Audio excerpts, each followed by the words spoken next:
ঈশ্বর ভগবান থেকেই আমাদের সমস্ত ভাবগুলো উৎপন্ন হয়, সেটা আমরা আগের দিন আলোচনা করেছিলাম। তার মধ্যে কিছুটা হয়েছিল অহিংসা, তাই তো? একমাত্র অহিংসার দ্বারাই প্রকৃত অর্থে ধর্ম পালিত হয়। অহিংসা পরম ধর্ম। তাহলে অহিংসা যদি পরম ধর্ম হয়, তাহলে ভগবান হিংসাটাকেও কেন সৃষ্টি করলেন? অহিংসা যদি ভগবান থেকে আসে, তাহলে হিংসাটা কোথা থেকে এসেছে? এই সংসারে যা কিছু আছে সবার পিতা হচ্ছে তিনি, তাহলে হিংসাটারও পিতা কে? ভগবান শ্রীকৃষ্ণ। তাহলে তিনি হিংসাটাই বা কেন সৃষ্টি করলেন? অর্থাৎ কেন করলেন, এটা ক্ষেত্র বিশেষে আমাদেরকে বুঝতে হবে। ঠিক আছে, যেখানে হিংসার ভূমিকা আছে সেখানে আমরা হিংসা অবশ্যই করব। যেখানে অহিংসার ভূমিকা, সেখানে আমি অহিংসার ভূমিকা পালন করব। অর্থাৎ যেখানে হিংসার ভূমিকা নেই সেখানে আমরা কি ভূমিকা পালন করব? কাকে প্রাধান্য দেব? অহিংসাকে। যেমন ভগবান যদি নারায়ণের চতুর্ভুজ নারায়ণকে আমরা যদি কল্পনা করি, তাহলে কি দেখা যায়? শঙ্খ চক্র গদা পদ্ম ধারী তিনি।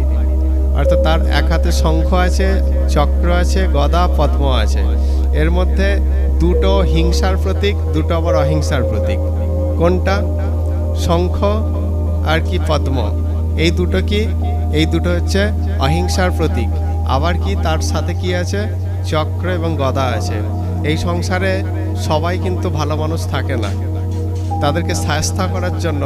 অর্থাৎ এই সংসারে তো চিরকাল সত্যযুগেও ছিল, ত্রেতা যুগেও ছিল, দাপরেও ছিল এবং কলিতেও আছে।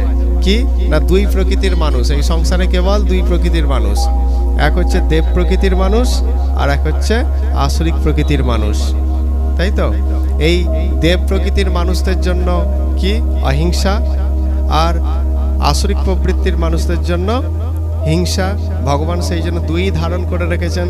আবার মা কালীকেও আমরা দেখি সেই একই চতুর্ভুজে, সেখানে এক হাতে তিনি বড় মুদ্রা আশীর্বাদ অভয় প্রদান করছেন, দুটো হাত ফাঁকা, এই দুটো হাতে কোনো অস্ত্র নেই, ডান দিকের কোনো হাতে। আর বাঁ দিকে কি আছে? কাত্তান আছে, আর তার সঙ্গে সঙ্গে কাটা মুন্ড আছে। অর্থাৎ হিংসা। তুমি আমার সঙ্গে যেমন ব্যবহার করবে আমি তোমাকে তেমনভাবে পুরস্কৃত করব। ঠিক আছে, এটা তুমি কেমন পুরস্কার পাবে সেটা নির্ভর করছে তোমার ওপর, তুমি যেমন আচরণ করবে।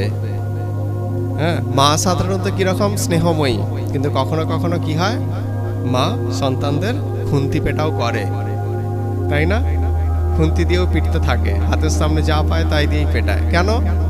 মা সাধারণত পেটানোর মানসিকতা তার মধ্যে নেই, কিন্তু যখনই কি হয়, তার দৌরাত্ম্যটা বৃদ্ধি পায়, তখন তাকে শায়েস্তা করার জন্য এটা করতেই হয়। ঠিক সেরকম আমাদের সংসারে কি বলা হচ্ছে? অহিংসা পরম ধর্ম। অহিংসাই হচ্ছে পরম ধর্ম, কিন্তু ধর্ম হিংসা তথৈব চ। হিংসাকে তখনই আমরা প্রয়োগ করতে পারবো কখন? না, ধর্মকে বাঁচানোর জন্য। একমাত্র ক্ষেত্র সেটা কোথায়? ধর্মকে বাঁচানোর ক্ষেত্রে আমরা কেবল হিংসা প্রয়োগ করতে পারি। অর্জুন যখন ভগবান শ্রীকৃষ্ণকে সাথে নিয়ে যখন কুরুক্ষেত্রের রণাঙ্গনে যায়, তখন কিন্তু কৃষ্ণ তাকে বলেনি যে হে অর্জুন, তোমার তো এখন ঘোরতর সংকট, তোমাকে একটা জপের মালা দিচ্ছি, তুমি কুরুক্ষেত্রের রণাঙ্গনে বসে জপের মালা জপ করো। বলেছিলেন? আমরা সমগ্র গীতা জুড়ে কি আমরা সেটা একবারও দেখতে পাই? কৃষ্ণ একবারও বলেছিলেন জপের মালা হাতে তুলে দিয়ে? বরং কৃষ্ণ বারবার বলেছিলেন, উত্তিষ্ঠ, তুমি ওঠো, যুদ্ধ করো, তুমি ক্ষত্রিয়, তোমার ধর্ম হচ্ছে তোমার ধর্মই হচ্ছে ক্ষাত্র ধর্মই হচ্ছে ধর্ম রক্ষার জন্য যুদ্ধ করা। তুমি যুদ্ধ করো, তুমি গান্ডীব ওঠাও, বারবার বলেছিলেন। ক্ষেত্র বিশেষে আমাদের কখন আমরা হিংসাটা কিন্তু যখন তখন প্রয়োগ করতে পারি না, সেটা আমাদের হৃদয়ের এক কোণে রেখে দিতে হবে। যখন প্রয়োজন হবে সেটা তখন প্রয়োগ করতে হবে। কখন? যখন ধর্ম সংকটে পড়বে।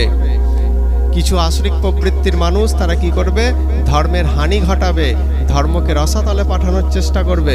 ঠিক তখনই তুমি সেই হিংসাটাকে প্রয়োগ করো, সেই সব মানুষদের তুমি ওপর হিংসা প্রয়োগ করে তুমি ধর্মকে রক্ষা করার চেষ্টা করো।